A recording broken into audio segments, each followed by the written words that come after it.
night whispering in the trees. It's two cities and they're only.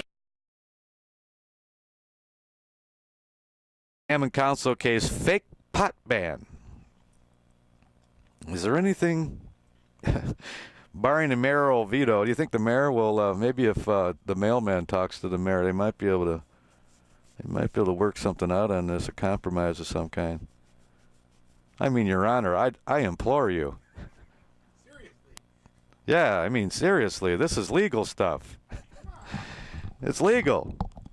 How can you ban something that's legal? City Council members approved an ordinance Monday night banning synthetic cannabinoids.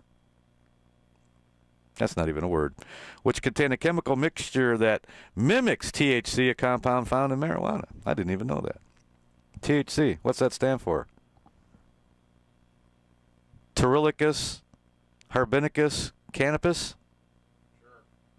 In a recent report, the U.S. Drug Enforcement Administration estimates smoking the substance commonly marketed under the names Mr. Smiley. Now, Mr. Smiley, he used to hang around the public restroom at Hessville Park when I was a kid. Yeah, now he's got his own product. It's also known as K2 and Spice. Could have a hallucinogenic effect 10 times that of marijuana and can cause nausea and an erratic heartbeat. Well, I don't want this stuff around me. What you should do, you don't have to ban this. You ban the ability to purchase this with a credit card. That's the problem solved. You got to buy it with cash. That'll knock out 95% of your customers, at least around here. 5th District Councilman Michael Pinker said he's found the products marketed as incense and not for human consumption at a number of gas stations, some near schools. Well, I'm not ready for human consumption, I'll tell you that much. Even if the plane goes down, I don't want you eating me. Don't eat me. Store me in some type of jar somewhere until you figure out how to put me back here's together the bottom again. line. I would have been spending today talking about how much I want to get this person to help me catch him, and y'all would have been going, yeah, yeah, yeah. It's the same old, same old. He's lying. Nobody did it. Making it up. But after some fine detective work by the Hammond Police Department and myself, and what I would call a big, gigantic accident, I happened to be somewhere. I needed coffee. I went to get some, and lo and behold, there are the people that we thought might be responsible for this, and they were in the vicinity of a change machine. But nonetheless, you know, the ones where you dump the stuff in and what have you. And after much deliberation and consideration about how much I would talk about this today, I'm just going to say this. I have now decided that it will be less, and maybe less is more.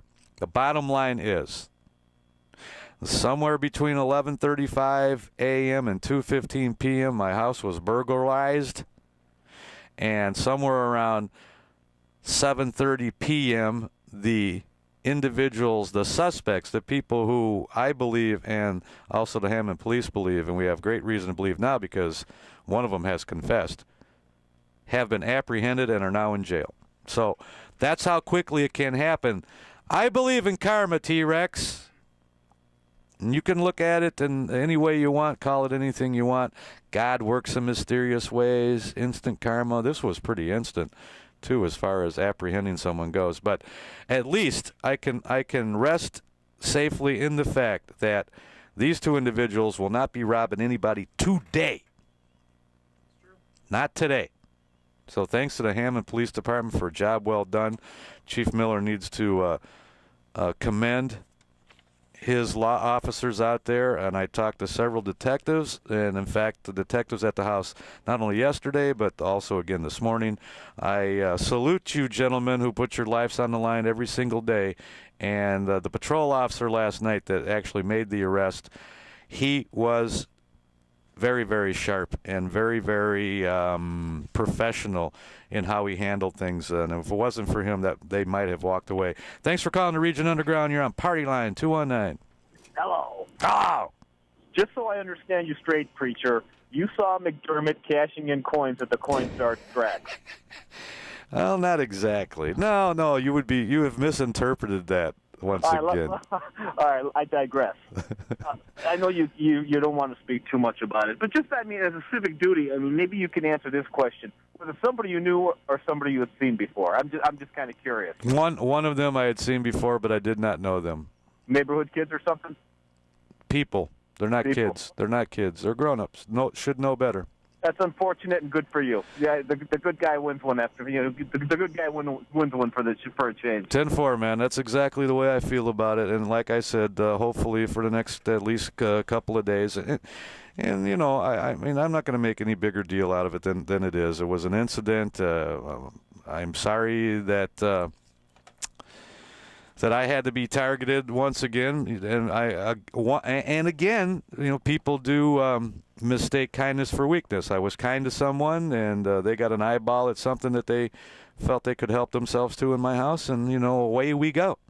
And just by a stroke of what the police call just blind luck, they are not going to be a problem. At least can you catch? Today. Answer that. See who it is. Let's go to Donnie in Hessville. Hey, Donnie. This is Stinky in Hessville. Oh, Stinky. I want to talk to the mayor of Hessville. There's been a lot of burglars around my area, you know. I don't know where you live. Oh, on Kenwood. There was a TV in the yard about a month and a half ago. Then I found out my neighbor, his TV and his Xbox was stolen. Right. Yeah, Thanksgiving's coming up. I put the alarm on my 3 dogs. I still don't want to go in, you know, to another house. So. Well, you know, despite the fact that the mice love to move into my house like a resort in the wintertime. Yeah. I might be getting a